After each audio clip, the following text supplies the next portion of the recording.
कहते हैं कि पैसा आसान जीवन जीने का पासपोर्ट होता है। उम्र कोई भी हो, पैसे की ज़रूरत तो हमेशा बनी ही रहती है। जवानी में मौज मस्ती के लिए तो बुढ़ापे में सम्मान के साथ सर उठाकर जीने के लिए। जवानी के जोश में पैसा हाथ से फिसलता जाता है और बुढ़ापे की लाठी में यानी कि पेंशन फंड के लिए पैसा जुड़ नहीं पाता। पैसे कमाना तो हर किसी को आता है, लेकिन पैसे बचाने की कला या फिर कहें तो पैसे को सही तरीके से बचाकर निवेश करने का ज्ञान हर किसी के समझ में नहीं आता। वही पूंजी एक पेड़ है और उसका फल उससे हासिल होने वाली आय। जब तक आपका पेड़ सही सलामत है, आपको आय मिलती रहेगी। इसलिए अपनी पूंजी को बढ़ाते जाएं और उसकी रक्षा करते रहने से आपकी आय में भी वृद्धि हो सकती है। पैसा आज मनुष्य की सबसे बड़ी ज़रूरत है, लेकिन देखने में आता है कि धन कमाने के रास्ते सीमित और खर्च करने के कई सारे बहाने हैं। इसलिए बहुत ज़रूरी हो गया है कि बचत किया जाए। सबसे पहले प्रश्न ये उठता है कि बचत क्यों किया जाए। इसके लिए सर बेंजामिन फ्रैंकलिन ने कहा था, एक पैसे की बचत एक पैसे कमाने के बराबर होता है। जब तक आप ये महसूस नहीं करेंगे कि मासिक आय में से कुछ न कुछ रकम बचत करने की आवश्यकता है, तब तक आप कुछ भी हासिल नहीं कर पाएंगे। पैसा हमारे ज़रूरत के वक्त काम आने वाला सच्चा साथी है, इसलिए आपको इसे सहज कर रखना चाहिए। पैसे बचाने की कोई उम्र नहीं होती है, इसके लिए चाहिए बस नियत और ईमानदारी। पैसा दो तरह से आपके पास आता है, कमाया हुआ और बचाया हुआ। पैसे कमाने में जितनी बुद्धि की ज़रूरत होती है, पैसे बचाने में उतनी ही कड़े निश्चय की ज़रूरत होती है। बच्चों और परिवार के सपने केवल आदर्शवादी बातों और सपने देखने से पूरे नहीं होते हैं। लंबे समय की योजना तथा शक्तिपूर्ण भाव से उसका पालन करना ही एक अच्छे धन निवेश और सुखद भविष्य की नींव है। फाइनेंशियल प्लान किसी भी व्यक्ति के लिए महंगाई सबसे बड़ी दुश्मन है, क्योंकि ये धीरे धीरे खर्च करने की शक्ति को खत्म करती जाती है। सभी जानकार इस बात की वकालत करते हैं कि आपके निवेश इस तरह से होने चाहिए जो महंगाई को हरा सके और आपको अच्छे रिटर्न दे सके। अगर आपके रिटर्न बढ़ती महंगाई से ज़्यादा रिटर्न नहीं दे पाते हैं तो आप अपनी निवेश रणनीति से खुश नहीं होते हैं। इसलिए जान लीजिए कि बेहतर वित्तीय योजना ही आपको महंगाई में राहत दे सकती है। आज लोग इन बातों को लेकर बहुत ज़्यादा चिंतित हैं। वे अपने आर्थिक स्थिति को कैसे बेहतर बनाएं और कैसे उसका बचाव कर सकते हैं। वे अपने खर्च को कैसे चुका सकते हैं और कैसे उसका प्रबंध कर सकते हैं। अपने बच्चों की शिक्षा के खर्च को पूरा करने के लिए उन्हें कितनी बचत की ज़रूरत है। वे टैक्स के फ़ायदों में इजाफा करते हुए उनका लाभ कैसे उठा सकते हैं। इन्वेस्टमेंट प्लान के 5 अहम टिप्स।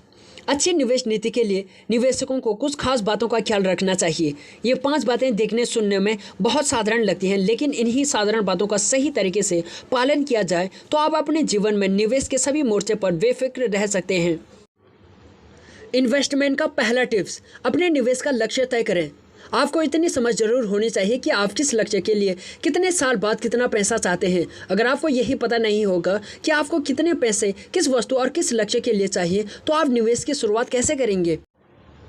इन्वेस्टमेंट का दूसरा प्लान, आपके निवेश का माध्यम कैसा हो। एक बार लक्ष्य और सोच लेने के बाद आपको ये देखना चाहिए कि आप किस माध्यम से अपने लक्ष्य को पूरा करेंगे।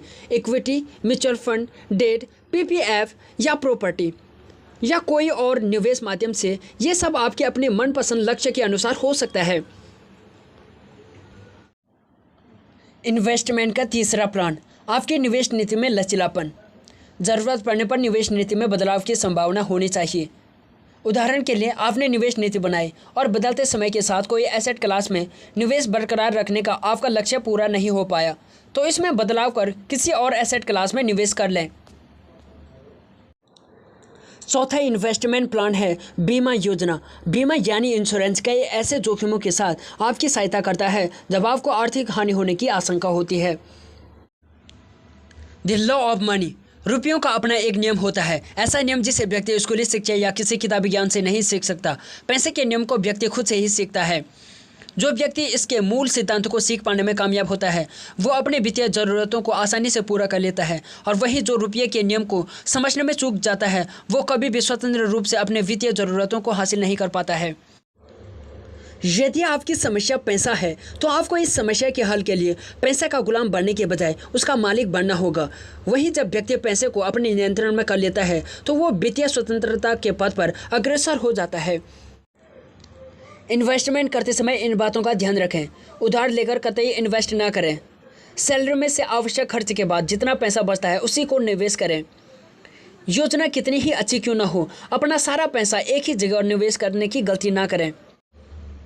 किसी भी व्यक्ति के साथ नकद व्यवहार न करें, लेन देन चेक से ही करें। अविश्वसनीय रिटर्न का लालच देने वाले अथवा स्कीम बंद हो रही है, ऐसे मौके बार बार नहीं आते हैं आदि कहने वालों से बचकर रहें। जहां भी निवेश करना है उस ऑर्गेनाइजेशन के बारे में पूरी जानकारी प्राप्त कर लें। निवेश योजना संबंधी दस्तावेज पूरा पढ़ें, उसके बाद ही आगे कार्रवाई करें।